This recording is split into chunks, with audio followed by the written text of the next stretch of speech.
Hare Krishna everyone, welcome to the next chapter in this Bhagavad Gita series. This chapter is chapter 3, Karma Yoga. Here is a summary. Arjuna asks Krishna whether renunciation, buddhi or gnana, is better than action, Karma Yoga. Krishna explains that no one can remain without action. Mere renunciation of work is not recommended. One who outwardly renounces but mentally dwells on sense objects is self-deceived. It's better to perform one's duty without attachment to results.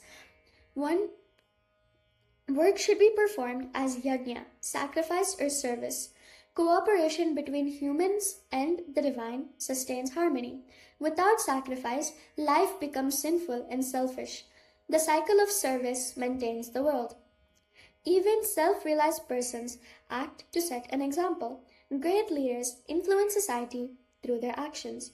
One should perform prescribed duties according to one's nature. Acting without attachment is better than artificial renunciation. Finally, he explains that lust is the greatest enemy that clouds wisdom. It arises from uncontrolled senses and desire. By regulating the senses and strengthening intelligence, one can conquer it.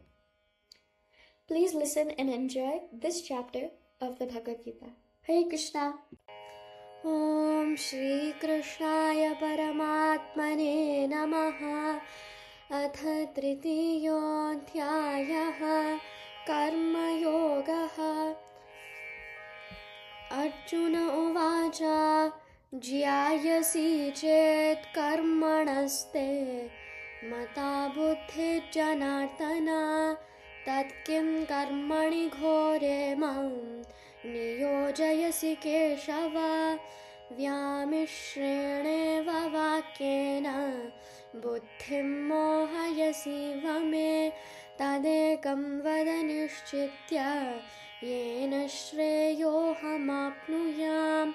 Shri Bhagavanu Vacha Lokesmin Dvividha Nishtha Pura Prokta Maya Nagha Jnana Yogena Sankhyanam Karma Yogena Yoginam Na Karmanam Anarambhat Naishkarmyam Purushoshnute Na Cha Sanyasana Deva Siddhim Samadhigacchati Nahi Kaschit Kranamapi Jatu Tishthatya Karma Krita Karyate Hyavashav Karma Sarvav Prakriti Jairgunaihi Karmendriyani Samyamya Ya Aste Manasa Smaran Indriyarthan Vimudhatma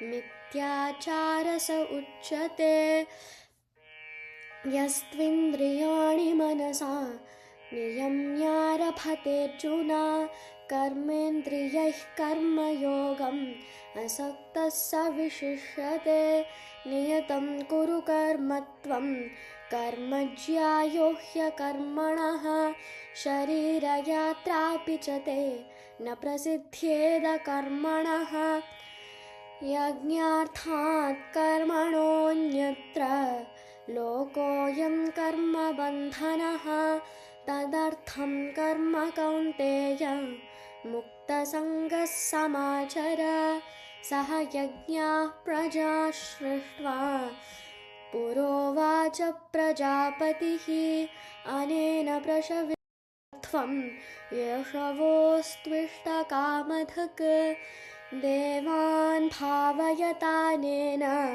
Te Deva Bhavayantu Vaha Parasparam Bhavayantaha Shreyah Paramavapsyatha Ishtan Bhogan Hivo Devaha Dasyante Yajya Bhavitaha Terdattana Pradayebhyaha Yo Bhunte Stena Eva Saha Yajñashishtashinas Santaha Mucchante Sarvakilbishaihi Punjate Te Tvagam Papaha Ye Pajantyatma Karanat अन्नात् भवन्ति भूतानि पर्जन्यादन्नसम्भवः यज्ञात् भवति पर्जन्यः यज्ञः कर्मसमुद्भवः कर्म ब्रह्मोद्भवं विद्धि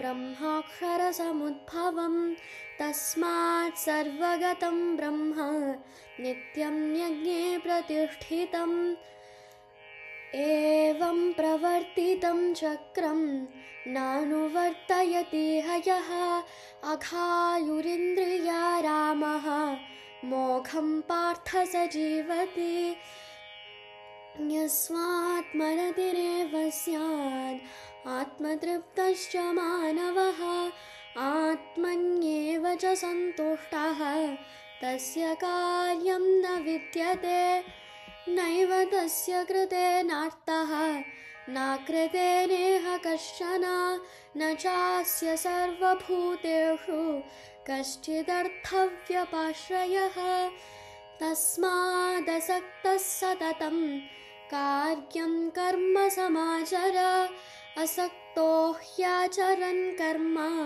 परमाप्नोति पूरुषः कर्मणैव हि संसिद्धिम् आस्थिता जनकादयः लोकसङ्ग्रहमेवापि सम्पश्यन् कर्तुमर्हसि यद्यदाचरति श्रेष्ठः तत्तदेवेतरो जनः स यत्प्रमाणं कुरुते लोकस्तदनुवर्तते न मे पार्थास्ति कर्तव्यं त्रिषु लोकेषु किञ्चन नानवाप्तमवाप्तव्यं वर्त एव च कर्मणि यदि ह्यहं न वर्तेया जातु कर्मण्यतन्द्रितः मम वर्त्मानुवर्तन्ते मनुष्याः पार्थ सर्वशः उत्सीदेयुरिमे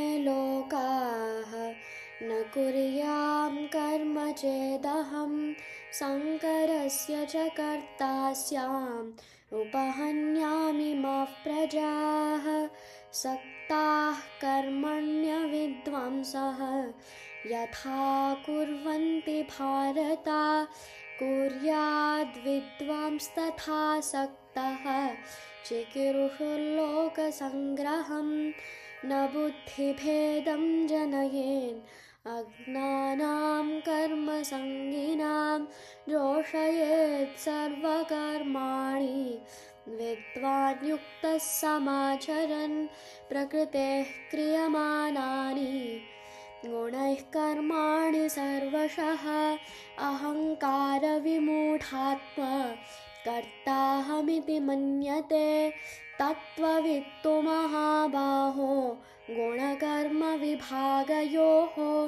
गुणागुणेषु वर्तन्ते इति मत्वा न सज्जते प्रकृतेर्गुणसम्मूढाः सज्जन्ते गुणकर्मसु तान् कृत्स्नविदो मन्दान् कृत्स्नविन्ना विचालयेत् मयि सर्वाणि कर्माणि सन्न्यस्याध्यात्मचेतसा निराशीर्निर्ममो भूत्वा युध्यस्व विगतज्वरः ये मे मतमिदं नित्यम् अनुतिष्ठन्ति मानवाः श्रद्धावन्तो न सूयन्तः मुच्यन्ते तेऽपि कर्मभिः ये त्वेतदभ्यसूयन्तः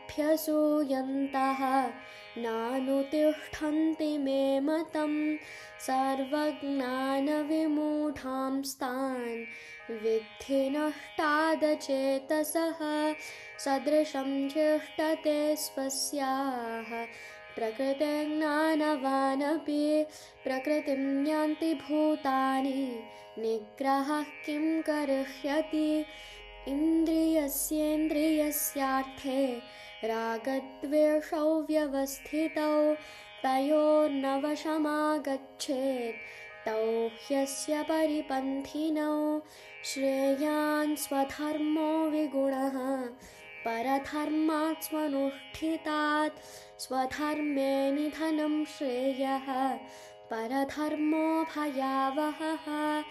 अर्जुन उवाच अथ केन प्रयुक्तोऽयं पापं चरति पूरुषः अनिच्छन्नपि वार्ष्णेय बलादिव नियोजितः। श्रीभगवानुवाच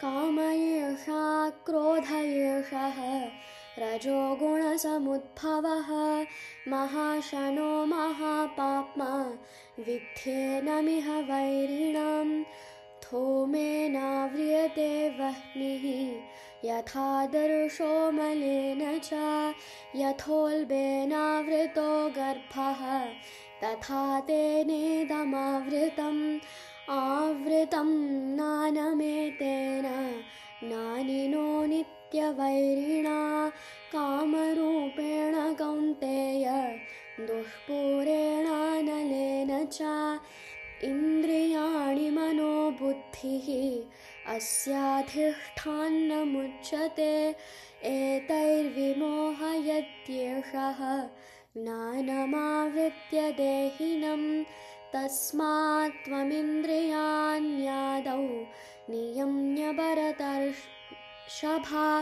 पाप्मानं प्रजहिह्येनं ज्ञानविज्ञाननाशनम् इन्द्रियाणि पराण्याहुः इन्द्रियेभ्यः परं मनः मनसस्तु परा बुद्धिः यो बुद्धेः परतस्तु सः एवं बुद्धेः परं बुद्ध्वा संस्तभ्यात्मानमात्मना जहि शत्रुं महाबाहो कामरूपं दुरासदम्। ॐ तत्सदिति श्रीमद्भगवद्गीतासु उपनिषत्सु ब्रह्मविद्यायां योगशास्त्रे श्रीकृष्णार्जुनसंवादे कर्मयोगो नाम तृतीयोऽध्यायः। हरे कृष्णा कृष्ण कृष्ण हरे हरे हरे राम राम राम हरे हरे।